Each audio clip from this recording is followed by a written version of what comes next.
नमस्कार दोस्तों, मैं आपका बहुत बहुत स्वागत करती हूँ अपने चैनल पर।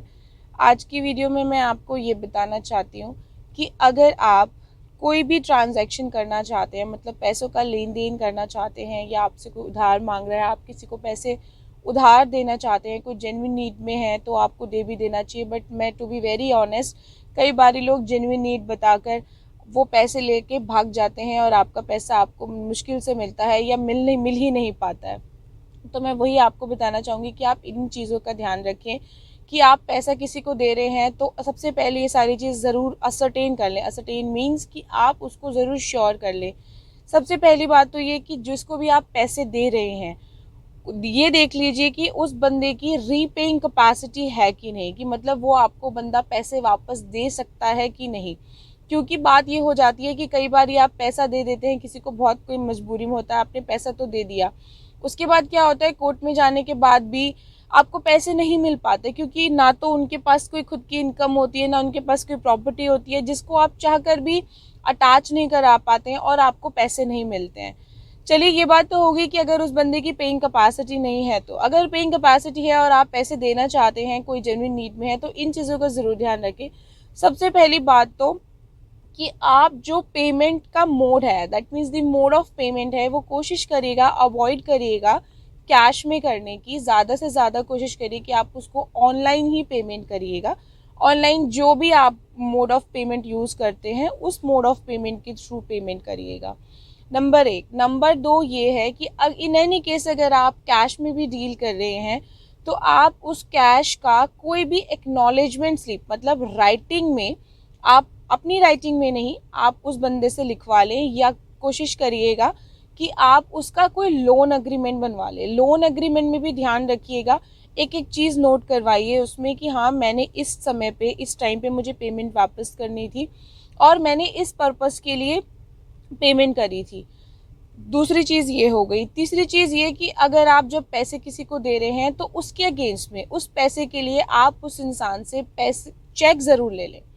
चेक मैं चेक इसलिए लेने को बोल रही हूँ क्योंकि इससे आपको बहुत सारे लीगल गेट्स आपके लिए ओपन हो जाते हैं। वो मैं आपको इस वीडियो के लास्ट में बताऊंगी कि आपको उसका क्या फ़ायदा हो सकता है, कि आप चेक सबसे ज़रूरी क्यों होता है कि आप किसी भी पेमेंट के अगेंस्ट में उसको लें। अगर आप चेक ले रहे हैं, सबसे पहली बात तो उस अमाउंट का चेक आपने जिसको दिया हुआ है उस बंदे से आप प्रॉपर चेक का पर्टिकुलर जो होते हैं, डेट्स हो गया, साइन हो गया, और जो भी आपका अमाउंट है वो उसी की हैंड राइटिंग में फिल कराएं। अपनी हैंड राइटिंग में उसे बिल्कुल भी फिल ना करें। और एक बार ये ज़रूर कंफर्म कर लें कि जो भी साइन वो चेक पे कर रहा है, जिसको आपने पैसा दिया है, वो बंदा वही साइन अपने अदर बैंक में भी यूज़ करता है। क्योंकि कई बार क्या होता है, साइन को लेके बहुत ज़्यादा डिस्प्यूट होता है कोर्ट में।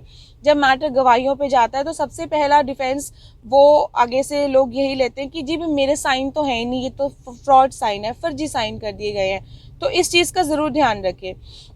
एक तो ये हो गया। दूसरी बात ये हो गई कि चेक लेने के बाद उसको विद इन टाइम प्रोड्यूस कर लें। मतलब उसका जो भी चेक का ड्यूरेशन होता है, आप उसमें चेक को ज़रूर प्रेजेंट कर लें बैंक में। आपको आगे वाला बंदा ज़रूर बोलेगा नहीं मैं आज पेमेंट कर दूंगा, कल पेमेंट कर दूंगा। उससे क्या होगा कि आपका जो चेक का जो ड्यूरेशन है वो एक्सपायर हो जाएगा, जिससे आपका कोई फ़ायदा नहीं होगा। आप इस चीज़ का ज़रूर ध्यान रखें कि आप उस चेक को बहुत दिन तक लेके ना बैठें। आपने अगर चेक ले लिया है तो उसको टाइमली बैंक में प्रोड्यूस भी कर दें।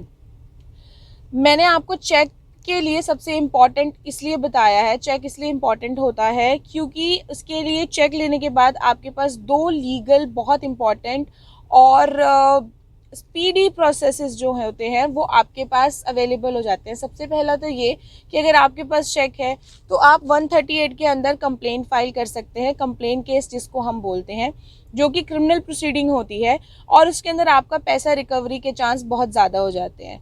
ये तो हो गया आपका क्रिमिनल प्रोसीडिंग। दूसरा ये कि आपने सुना होगा कि जब भी किसी से पैसे की कोई लेन देन हुई है तो उसके लिए सिविल रिकवरी सूट में जाना पड़ता है।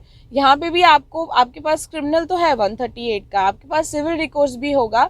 सिविल रिकोर्स में आपके पास स्पीडी ट्रायल में ये हो जाएगा कि आपका नॉर्मल सूट ना जाके वो समरी सूट जाएगा। समरी सूट का मतलब ये होता है कि ये सूट स्पेशल एक लॉ के अंदर जाता है जिसको हम ऑर्डर 37 CPC भी बोलते हैं।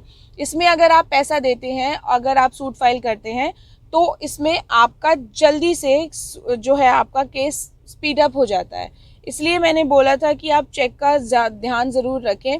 इवन अदरवाइज़ भी कभी भी पैसे की लेन देन में आप हमेशा व्हाट्सएप के थ्रू, ईमेल्स के थ्रू, अगर आप किसी वैसे बिजनेस में हैं तो आप अपने इन्वॉइसेस प्रॉपर तरीके से काटिएगा और रिटन एक्नॉलेजमेंट उनसे टाइम टू टाइम लेते रहिएगा, पार्ट पेमेंट लेते रहिएगा। ये सब आपको फ्यूचर में आने वाले फ्रॉड से पैसे ना लेने से बचाता है। इन चीज़ों का ध्यान ज़रूर रखें। बाकी अगर नेक्स्ट वीडियो आप कौन सी टॉपिक पे चाहते हैं आप मुझे ज़रूर सजेस्ट करें। नमस्कार।